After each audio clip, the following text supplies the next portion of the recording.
Efésios capítulo 6, a partir do verso 1. Meus irmãos, hoje nós retomamos com muita alegria as nossas exposições na carta do apóstolo Paulo aos Efésios. Aqueles irmãos que nos visitam a primeira vez, nós temos o hábito bom, não é? O bom hábito da pregação expositiva, e a cada domingo nós caminhamos em um texto bíblico em sequência de um livro previamente escolhido. Demos um intervalo por ocasião do final, início do ano, diante de algumas atividades que tivemos, mas já estamos no último capítulo da carta do apóstolo Paulo aos Efésios. E vamos retomar aqui, capítulo 6, verso 1. E certamente o Senhor nos abençoará mais uma vez. Diz assim a palavra de Deus: se houver alguém do seu lado que não tem a Bíblia, compartilhe do pão, tá certo? Filhos, obedeçam a seus pais no Senhor, pois é justo. Honra teu pai e tua mãe. Este é o primeiro mandamento com promessa, para que tudo te corra bem e tenhas longa vida sobre a terra. Pais, não irritem seus filhos, antes criem-nos segundo a instrução e o conselho do Senhor. Querido Deus, oramos mais uma vez. Nesse momento, o nosso pedido é que o Senhor possa falar de maneira profunda em nossos corações. Traz, ó Deus, às claras o conselho do Senhor para nós. Aquilo que o Senhor deseja que vivamos e pratiquemos. Em nome de Jesus. Amém e amém. Amados irmãos, são apenas 4 versículos. Do verso 1 ao verso 4 do capítulo 6 da carta de Paulo aos Efésios. Contudo, tendo em vista o seu conteúdo, nós vamos dividir essa mensagem em 2 partes. Portanto, hoje nós trabalharemos o tema Pais e Filhos cheios do Espírito Santo, parte 1. E a parte 2 ficará para a próxima semana. Quero lhe chamar a atenção ao fato de que, inquestionavelmente, criar filhos que nos obedeçam e glorifiquem a Deus é de fato um dos maiores desafios que enfrentamos na vida. Aquele que advoga, por exemplo, que criar, educar filhos para a glória de Deus e que obedeçam aos pais é uma tarefa fácil, eu suspeito que ainda não é pai ou mãe. Mas aqueles que são certamente sabem do desafio que é. Sabem que é uma tarefa contínua, sistemática, que exige de nós 24 horas por dia e por todos os dias da nossa vida. Pois ainda quando os nossos filhos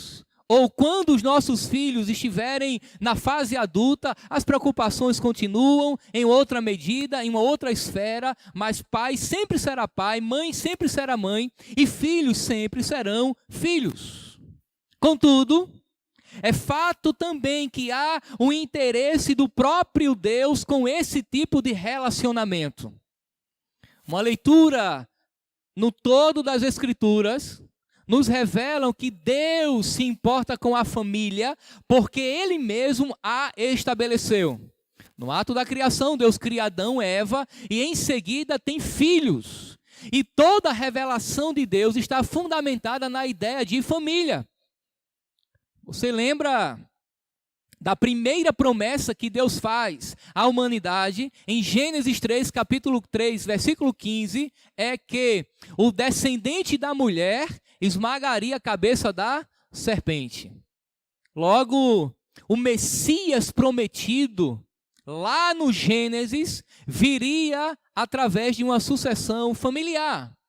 Quando Deus, lá no capítulo 12 do Gênesis, convoca Abraão, salva Abraão e designa Abraão a uma tarefa, ir para uma terra que ele não sabia, não é? Saindo da sua casa, da sua família, da sua parentela, Deus diz que Abraão seria próspero no que diz respeito à quantidade de filhos, que a posteridade de Isaías seria numerosa como as estrelas dos céus, como a areia do mar.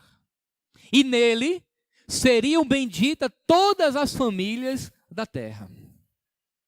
Portanto, Deus tem um negócio com a família. Deus se importa com as relações familiares. De maneira que relacionamentos saudáveis e cheios do Espírito Santo tem sido também a preocupação do apóstolo Paulo desde o capítulo 5, verso 18. E daí é bom lembrar o que Paulo diz ali. Paulo diz: e não vos embriagueis com o vinho, onde há dissolução ou contenda em algumas traduções, mas enchei-vos do Espírito Santo. No verso 21 e 22, Paulo diz: sujeitai-vos uns aos outros. De maneira que a partir daí agora, Paulo desenvolve todo um pensamento de pessoas, de famílias, que são cheias do Espírito Santo ou dominadas pelo Espírito Santo. E o domínio da ação do Espírito na vida desses homens, dessas mulheres, ou pais e filhos, repercute ou reverbera na sua vida prática. É a mulher que submete-se ao marido como ao Senhor. É o marido que ama a mulher como Cristo se entregou pela igreja. Amou a igreja se entregando por ela. E é o pai que admoesta, que disciplina, que educa o seu filho no Senhor. E o filho que se submete e obedece ao pai também no Senhor. E isso só é possível quando a família ela é cheia do Espírito Santo de Deus. Portanto, dos verso 18 do capítulo 5 até o verso 9 do capítulo 6, Paulo está tratando de um único tema: relacionamentos saudáveis, cheios do Espírito Santo. Ora, se formos cheios do Espírito, ou dominados pelo Espírito Santo, teremos a capacidade de nos submetermos aos outros, no Senhor ou por amor do Senhor. Esse é o raciocínio de Paulo. A mulher se submete ao marido, os filhos obedecem aos pais e os servos empregados aos seus senhores. Ao passo que o marido governa com a sabedoria de Cristo, o pai disciplina com a sabedoria do alto e o patrão ou o senhor cuida do seu empregado ou do seu servo também com a sabedoria que vem do alto. Paulo já tratou, portanto, da relação entre marido e mulher. Trabalhamos esse texto aqui no púlpito no domingo à noite. Agora, Paulo, irmãos, ele nos chama a atenção ao relacionamento paterno-filial, ou o relacionamento entre pais e filhos. E aqui é interessante porque Paulo está fazendo isso para deixar claro que o relacionamento da comunidade do reino é formada por pessoas de todas as idades e de ambos os sexos. Paulo trabalha marido e mulher, mas agora entra também os filhos. E daí nós temos que entender que Paulo está escrevendo a igreja de Éfeso. E a igreja é formada por homens e mulheres, pais e filhos, ou seja, adultos e crianças. A comunidade, irmãos, do reino, na realidade, é formada por famílias que formam a grande família de Deus. Eu entendo aqui uma coisa que é importante entendermos logo de início. A igreja do Senhor, a comunidade do reino, a reunião dos santos, a comunidade dos remidos, é uma comunidade inclusiva. Mas nós temos que entender que inclusivismo é esse. Eu não me refiro a um inclusivismo sem exigências e critérios do tipo, venha e continue do mesmo jeito, não é assim. A igreja não é uma igreja inclusiva no sentido de pode vir qualquer tipo de pessoa e não é necessário você abandonar o pecado da vida pregressa. Não é inclusivismo nesse sentido.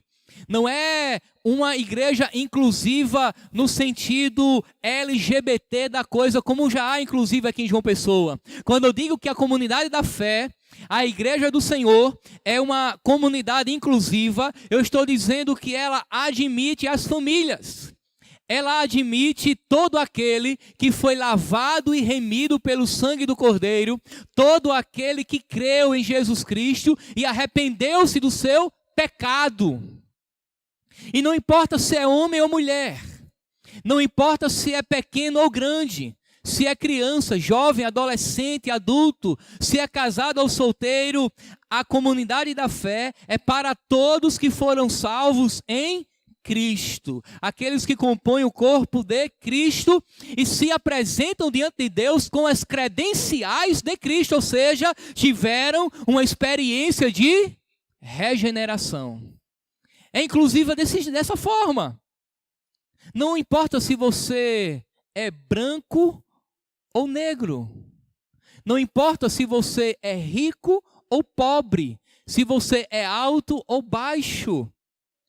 As credenciais que nos faz ser igreja, família de Deus, é exatamente o fato de termos sido alcançados pela graça de Deus em Cristo Jesus.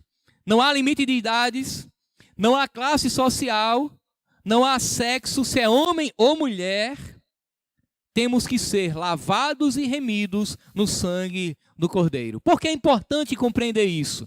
Porque Paulo, irmãos, esperava que as famílias que formam a igreja se reunissem sistematicamente para adorar a Deus no culto público e solene. Não somente para louvar a Deus, mas também para ouvir a palavra de Deus. Paulo está escrevendo a famílias, perceba, ele se preocupa com isso.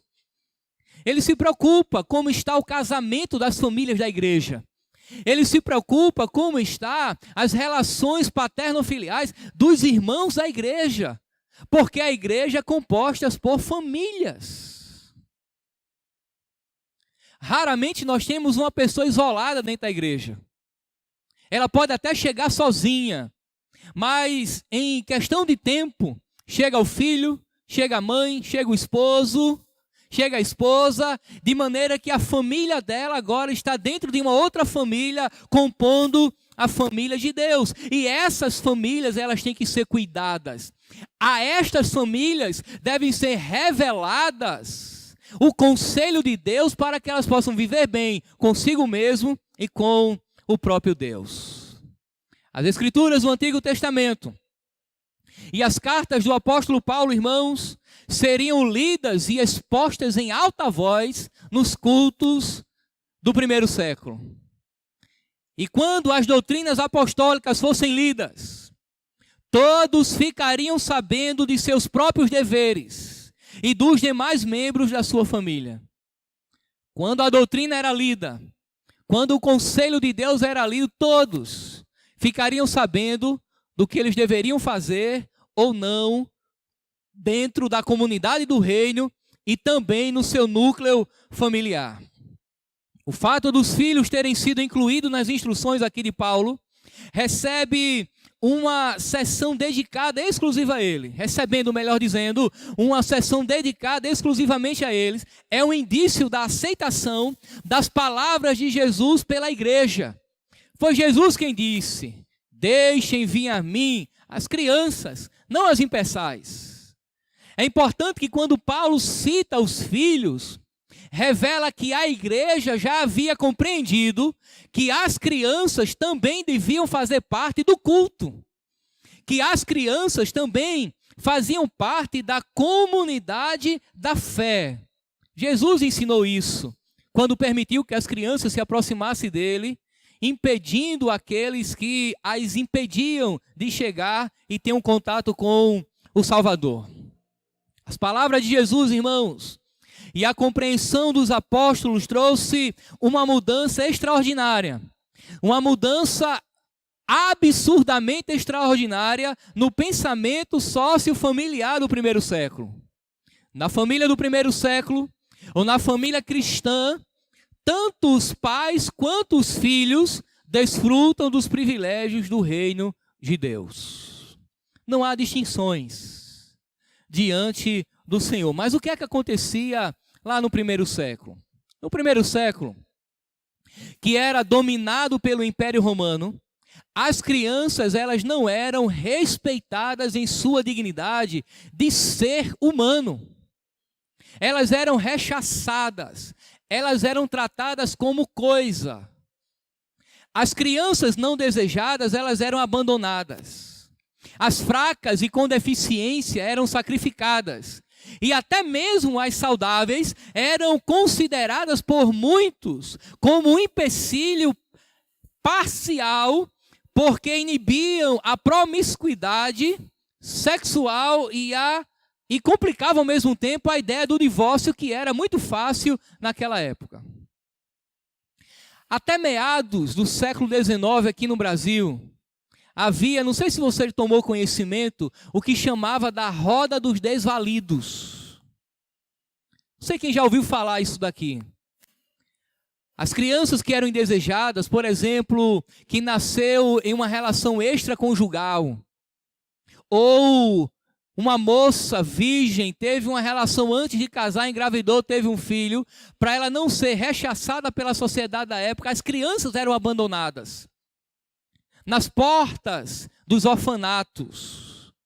E ali algumas pessoas pegavam e elas cresciam dentro dos orfanatos. Era chamada de a roda dos desvalidos. Elas eram de fato totalmente abandonadas, como se não tivesse ninguém de fato por elas, em alguns momentos abandonadas de fato como coisas.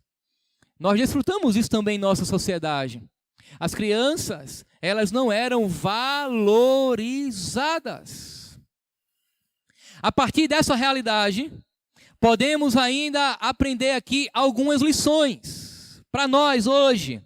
Primeiro, a igreja é uma comunidade de adoração comunitária e toda a família deve fazer parte dela. Filhos, pais e mães, formando a grande família de Deus. É por isso que cabe ao pai e à mãe trazer o filho para a adoração comunitária. Trazer o filho à igreja para iniciar o filho na doutrina cristã. Cabe aos pais, é de responsabilidade dos pais e das mães inserir o filho na doutrina cristã. Não é a princípio responsabilidade da EBD, da escola dominical infantil. É de responsabilidade dos pais trazê-los a esse lugar, mostrar a realidade do culto, ensinar que naquele momento, naquela hora, estamos adorando a Deus. Há um outro detalhe.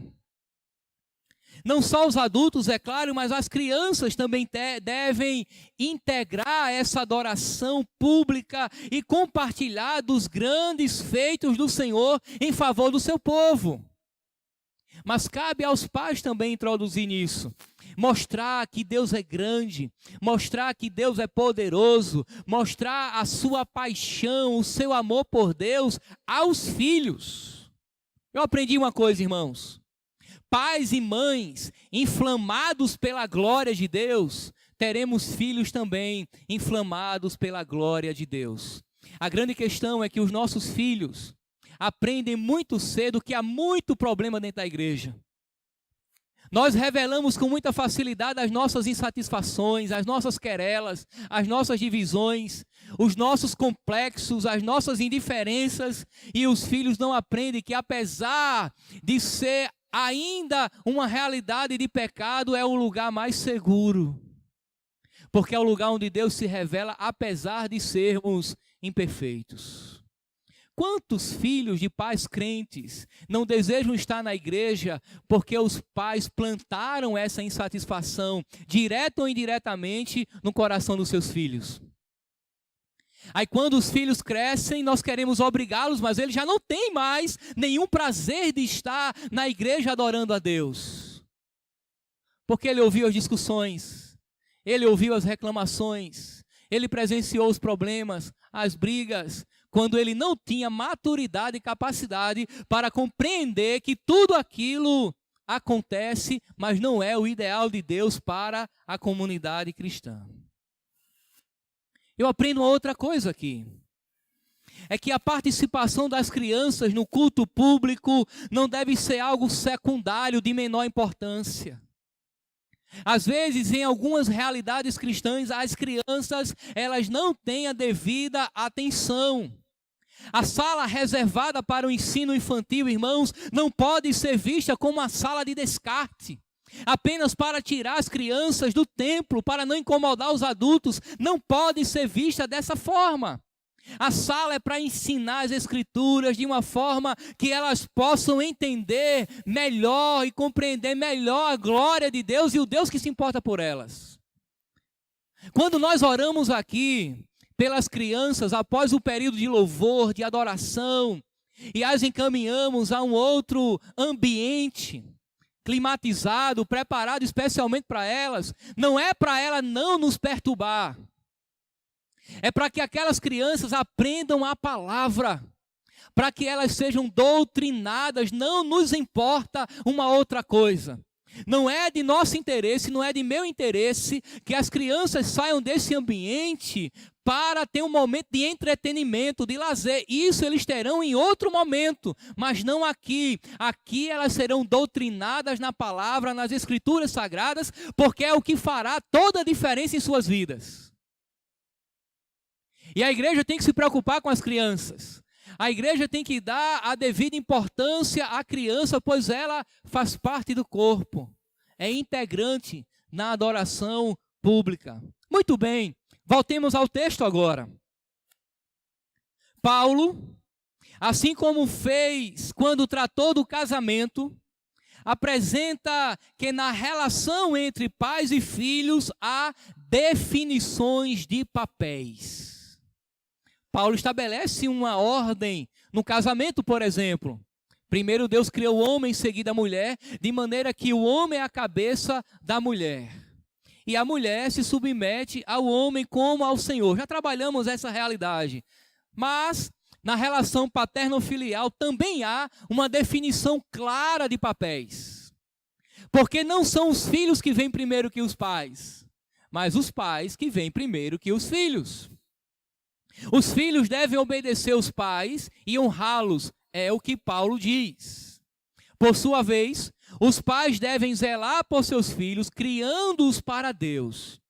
Tanto as ações dos pais, quanto as dos filhos, devem ser no temor do Senhor, ou seja, por amor a Cristo. Os filhos devem honrar e obedecer os pais, porque amam a Cristo. E os pais, por sua vez, devem disciplinar os seus filhos e criar no temor do Senhor por amor ao próprio Deus. Portanto, Paulo vai trazer os deveres dos filhos e em seguida os deveres dos pais. Nesta noite, eu quero deter-me apenas nos deveres dos filhos, seguindo a sequência de Paulo. Domingo próximo, trabalharemos os deveres dos pais. Muito bem. Paulo diz assim, no verso 1: Filhos, obedeçam a seus pais no Senhor, pois é justo. E aqui, irmãos, nós temos mais um exemplo da submissão geral que Paulo estabelece no capítulo 5, versículo 21. Sujeitai-vos uns aos outros. Essa sujeição, irmãos, se espera de todos os membros da nova sociedade de Deus, da família de Deus, do povo de Deus. Cada vez, porém, a exigência é mais forte, a saber agora a obediência. Já que Paulo não diz que as mulheres devem obedecer aos seus maridos. Perceba que é diferente. Paulo diz, mulheres, sujeitai-vos aos vossos maridos. Mas quando ele se refere ao filho, ele muda a palavra de sujeição para obediência. Há uma diferença aqui. Porque o marido, ele governa a esposa, ele orienta a esposa, ele não é o chefe dela. Ele não manda nela. Não é bem assim. Mas é diferente com o filho e necessariamente com o infante. O pai determina todas as coisas em relação aos seus filhos enquanto ele estiver sobre a sua tutela, enquanto ele não alcançou ainda a maturidade ou a sua maioridade para ter independência. Logo, o filho deve obediência ao pai. O apóstolo Paulo agora apresenta-nos 3 motivos para justificar a obediência dos filhos no lar cristão. Digo novamente, no lar cristão. Uma família que compreende Deus. Uma família que teme ao Senhor. É totalmente diferente de uma família destituída da graça de Deus. É totalmente diferente de uma família que ainda não conhece a Deus. Apesar de que há famílias de pessoas que não são convertidas, que zelam por princípios éticos, morais, que encontram respaldo nas Escrituras. É possível encontrarmos, mas Paulo está falando de uma família cristã. Que princípios são esses? São basicamente 3. A natureza, a lei e o evangelho. Vamos começar pela natureza. Paulo diz: filhos, obedeçam a seus pais no Senhor, pois isso é justo. Ok? Isso é justo. De maneira que a obediência dos filhos pertence ao âmbito que veio a ser chamado, lá na teologia medieval, de justiça natural. Ou seja, Deus estabeleceu desde a criação que assim fosse. É uma questão de natureza. É uma questão de criação. Deus nos fez assim. Quando Deus cria homem, mulher e cria filhos, naturalmente está implícito que um está em autoridade acima do outro. Isso porque, irmãos, obedecer aos pais não depende necessariamente de uma revelação especial. Ninguém precisa ter um encontro sobrenatural com Deus ou até ter uma experiência de salvação para entender que pai e mãe devem ser obedecidos, que estão em autoridade acima dos filhos. Faz parte da lei natural que Deus escreveu em todos os corações humanos desde a criação. Essa orientação não está resumida apenas à ética cristã. É o comportamento padrão em toda a sociedade do mundo, de todos os lugares, de todas as épocas. Não existe uma sociedade sequer onde há ausência desse padrão, todas. O que nós temos, irmãos, são tentativas modernas de desconstruir o padrão divino. Desde que o mundo é mundo, pai é pai, mãe é mãe e filho tem que obedecer. Qualquer coisa que destoe dessa realidade é uma tentativa pecaminosa de desconstruir o que Deus estabeleceu desde sempre. Deixa eu te falar alguns exemplos de povos antigos. Os moralistas pagãos, tanto os gregos quanto os romanos, já ensinavam a autoridade dos pais sobre os filhos. Claro, dentro de um contexto de pecado havia os exageros. Dentro da cultura romana do primeiro século, o filho nunca era emancipado do pai. Mesmo quando velho, se o pai estivesse vivo, toda a autoridade sobre o filho era do pai. O pai tinha autoridade, inclusive, para escravizar o filho e decretar a pena capital sobre ele, determinar se ele vive ou se ele morre. É um exagero, é claro. Mas era assim que acontecia. Os filósofos estoicos viam a obediência do filho como algo claramente exigida pela razão e fazendo parte da natureza das coisas. Eles entendiam que desde que o mundo é mundo, desde que existe ser humano, esta é a ordem e a definição de papéis. Muito antes disso, e na cultura oriental, uma das ênfases maiores de Confúcio foi dada ao respeito filial, de modo que até mesmo hoje, depois de muitos séculos, os costumes chineses, coreanos e japoneses continuam refletindo essa influência. Você vai em um país oriental, o pai e a mãe é respeitado de maneira absurda. Eles dão um valor profundo aos anciãos, aqueles que têm cabelos brancos, que são dignos de respeito, pois revelam autoridade sobre aqueles que vêm abaixo deles.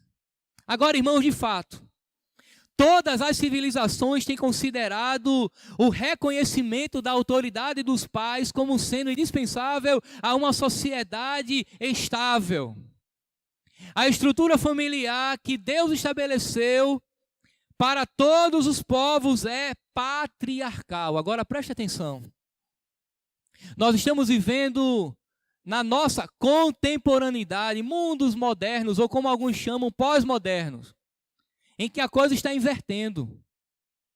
Deus estabeleceu um patriarcado e em alguns contextos já há um filiarcado.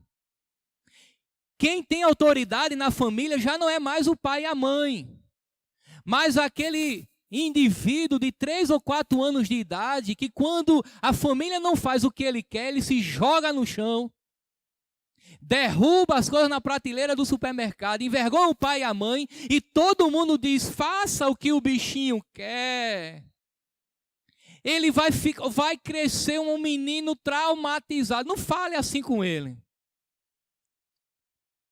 Irmãos, a ideologia de que ninguém pode mais entonar a voz em relação à criança. Muito cuidado, vá por mim, muito cuidado. Se você for disciplinar o seu filho entonando a voz, sendo um pouco mais duro com ele, em um ambiente público, uma câmera pode pegar você, alguém com celular pode lhe filmar e você está perdido. Mas eu vou lhe contar um segredo. Ainda não há câmera nos banheiros. Pegue pelo braço. Faça ele sentir que a sua mão tem peso. Não vai machucar o menino, não vai espancar ele. Mas fale com firmeza. Diga que ele tem que obedecer porque ele é filho e você é pai. É assim que acontece.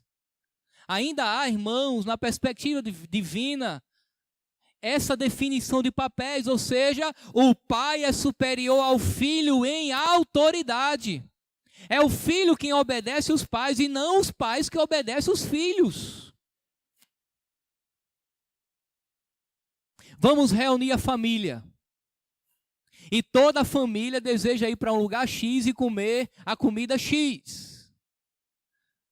Mas tem um indivíduo que ele quer ir para um McDonald's. E ninguém quer ir para o McDonald's. Mas ele começa a chorar. E choro de menino é insuportável. Ele começa a chorar. E ninguém suporta, diz, vamos só dessa vez, mas já é a 5ª seguida. E a família já não faz mais a sua vontade, mas a vontade dele é filiarcado, quem manda é o filho. Ele determina o que ele quer assistir. Ele determina a roupa que ele quer usar. Já fazem alguns anos, uma irmã procurou Kátia e disse, missionária, converse com a minha filha.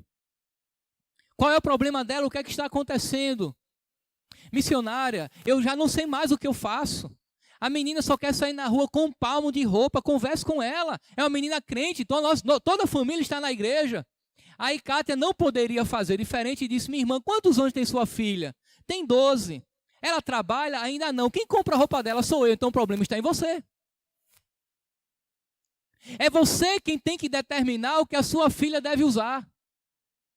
E não ela ter domínio sobre a sua própria vida. Tem 12 anos, não consegue discernir o mundo que está em sua volta. Uma criança, irmãos, ela não sabe os riscos que ela corre. Olha só, preste bem atenção nisso agora. Um dos sinais de uma sociedade decadente, depravada, distante de Deus, imoral, desobediente, é a desobediência dos filhos aos pais.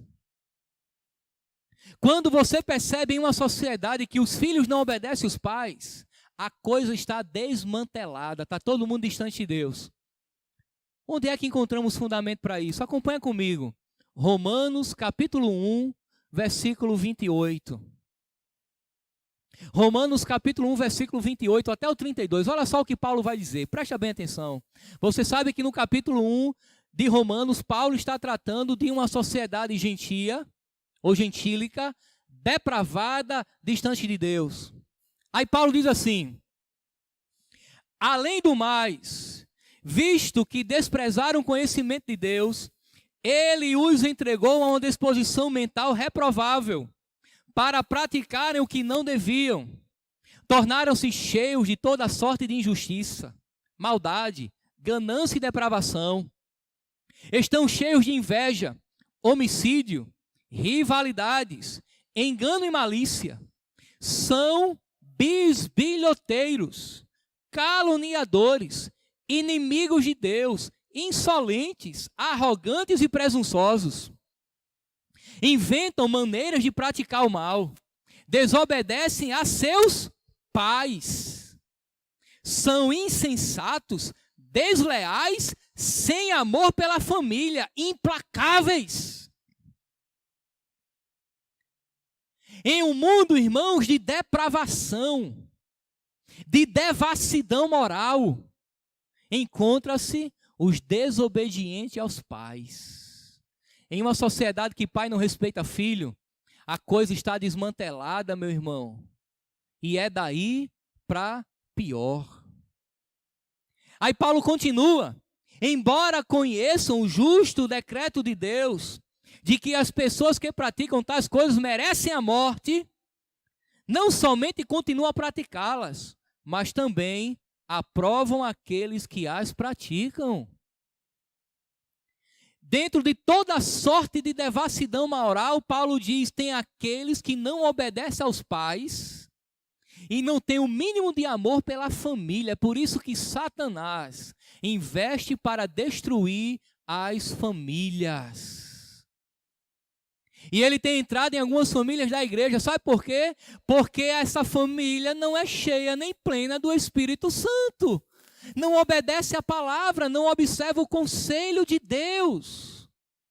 Como é que a família pode lutar contra as artimanhas de Satanás? Se aproximando de Deus. Chegai-vos a Deus, pecadores, disse Tiago.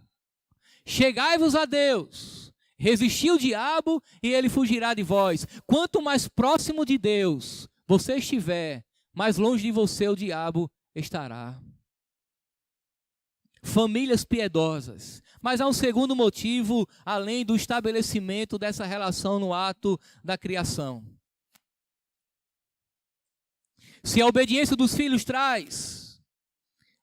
se a obediência dos filhos faz parte da lei natural de Deus, a lei que Deus escreveu nos corações humanos, ela também pertence à lei revelada que Moisés recebeu de Deus. E é interessante isso. Paulo, quando diz, honra teu pai e tua mãe, pois este é o primeiro mandamento com promessa, ele está fazendo citação do 5º mandamento dos 10 revelados lá no livro do Êxodo. Logo, obedecer pai e mãe não apenas é um ato criacional de Deus, não está apenas na ação criadora de Deus, mas entrou permanentemente na lei de Deus. Considerando que Paulo está fazendo uso dos 10 mandamentos, fica claro que honrar pai e mãe está no âmbito dos relacionamentos também com Deus. Se entrou na lei de Deus, obedecer pai e mãe diz respeito também ao nosso relacionamento com Ele. Se eu obedeço ao pai, se eu obedeço à mãe, eu estou obedecendo a Deus, pois Ele colocou em sua palavra. É que durante, irmãos, a nossa infância, pelo menos, os pais representam Deus diante de nós e são como que intermediários tanto da autoridade quanto do amor de Deus. Para a criança, o primeiro referencial de autoridade que ela tem é o pai e a mãe. E se ela não aprende a obedecer pai e mãe, ela não aprenderá a obedecer a Deus.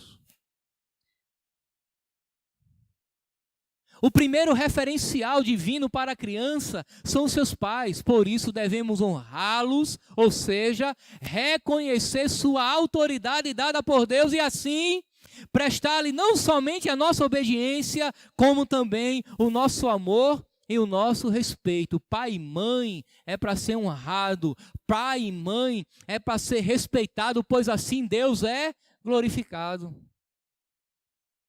Uma vez que a autoridade dos pais é a autoridade divina delegada, ela tem que ser respeitada. Ela é investida com tão grande importância na vida do povo da aliança, que Deus considera isso uma atitude de louvor a Ele. Olha o que Moisés vai dizer ao povo: santo serei, porque eu, o Senhor, vosso Deus, sou santo.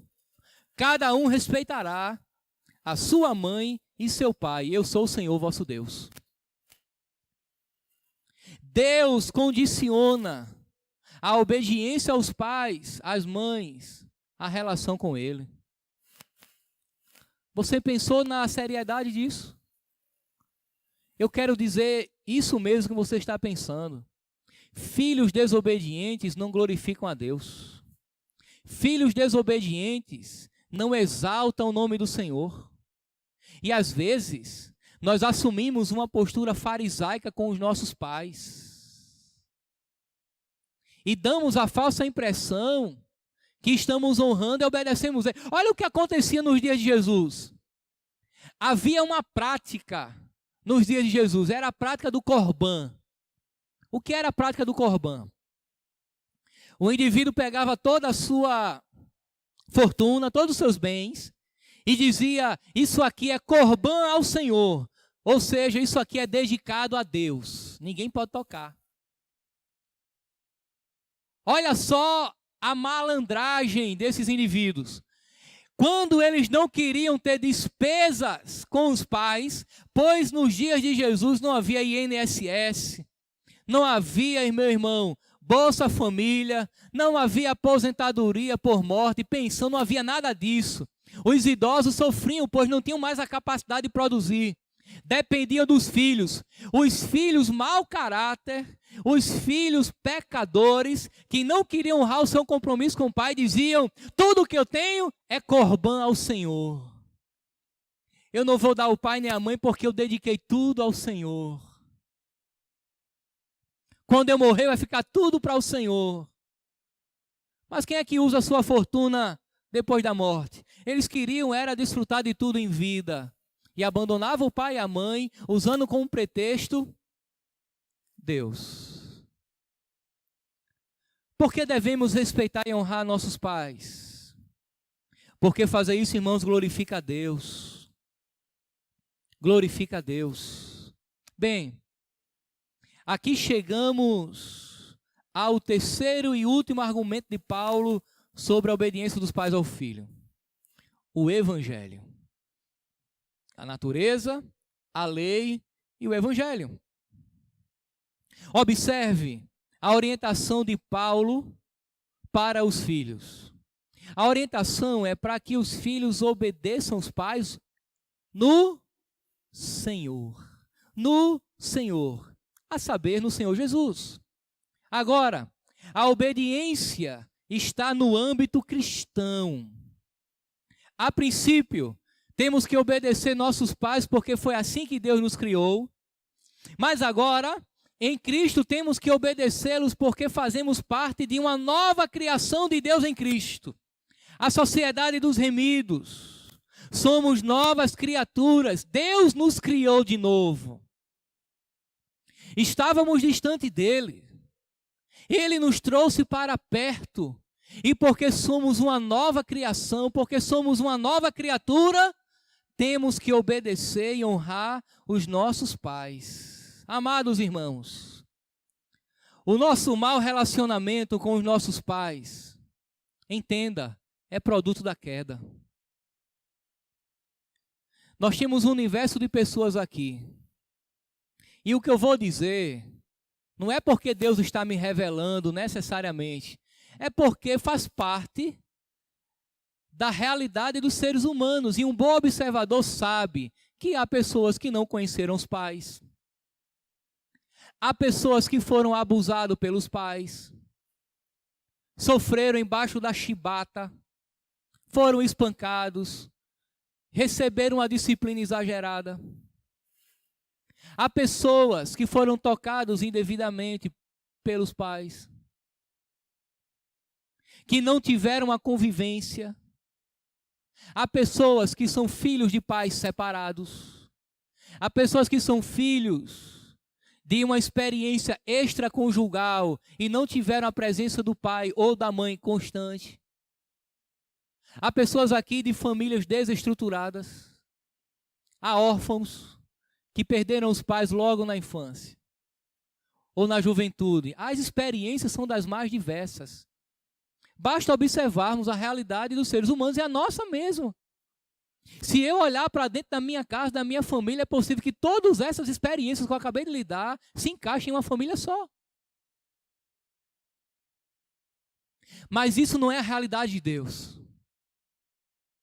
A nossa má relação com o pai ou com a mãe explica-se pelo viés do pecado, de uma família que não conhecia a Cristo, que não temia a Deus, mas agora, uma vez que conhecemos ao Senhor, desfrutamos de uma nova criação, irmãos. A realidade ela tem que ser mudada. Eu fui criado na ausência do meu pai. Fui criado pelos meus avós. Conheço o meu pai, tenho uma ótima relação com ele, mas ele não foi tão presente quanto eu desejava. Mas aquilo ultrapassava a minha capacidade de resolver, eu era apenas uma criança. E em alguma medida fugi até da capacidade dele também. As circunstâncias não permitiram que fôssemos mais próximos um do outro. Mas Deus me salvou aos 16 anos, me deu uma esposa e um filho. Uma vez que eu compreendo agora a realidade de uma nova criação, eu tenho que transferir para o meu filho e para a minha esposa uma outra realidade diferente daquela que eu vivi. Eu não posso justificar uma atitude de pecado atual pelas mazelas do passado. Conhecemos a Cristo, fomos restaurados, estamos sendo, por exemplo, nessa noite, doutrinados na palavra de Deus. Logo, eu tenho a obrigação, dever, de como uma nova criatura, transferir para a minha família uma realidade redimida, uma realidade totalmente diferente. E cabe a você, pai e mãe, disciplinar o seu filho. Cabe a você, filho, honrar o seu pai e a sua mãe. Deus nos dá, irmãos, a oportunidade agora de alterar, de desfrutar de uma realidade diferente daquela que o pecado devastou. Cabe aqui uma pergunta. Por que a família cristã? Por que a família cristã está entrando em decadência hoje? Porque seus relacionamentos estão cheios de mundanismo e não do Senhor. Há uma profunda ausência do evangelho da graça, do temor do Senhor. Há uma profunda ausência da compreensão de Cristo no seio da família. Nossos relacionamentos, na maioria das vezes, atendem nossas expectativas egoístas e não a glória de Deus. Os nossos filhos são consumistas porque os pais ensinam a ser consumistas. Os filhos são secularizados porque nós não transferimos a fé aos nossos filhos. Às vezes os pais têm a capacidade de, com o coração inflamado, gritar gol com entusiasmo, mas o filho tem dificuldade de perceber a sua paixão pela glória de Deus. As famílias estão cheias de si mesmas.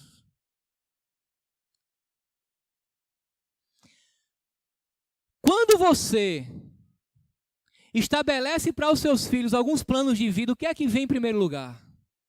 Agora, vamos ser sinceros, na maioria dos casos, eu quero que meu filho seja um doutor, um advogado, um empresário bem-sucedido, vai herdar a empresa da família. Nós nos angustiamos.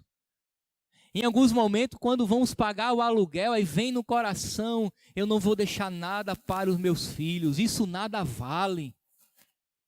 O que é importante você deixar para o seu filho é a compreensão de um Cristo glorioso, é a fé, é a doutrina, é o temor do Senhor. Porque ele pode ser um médico bem-sucedido na cidade, um advogado bem-sucedido, um empresário, uma mente brilhante, e ser condenado ao inferno. Porque você não transferiu a fé para eles. Agora ensina o evangelho. Ensina a doutrina. Doutrina o teu filho em casa. Porque a escola dominical é complemento.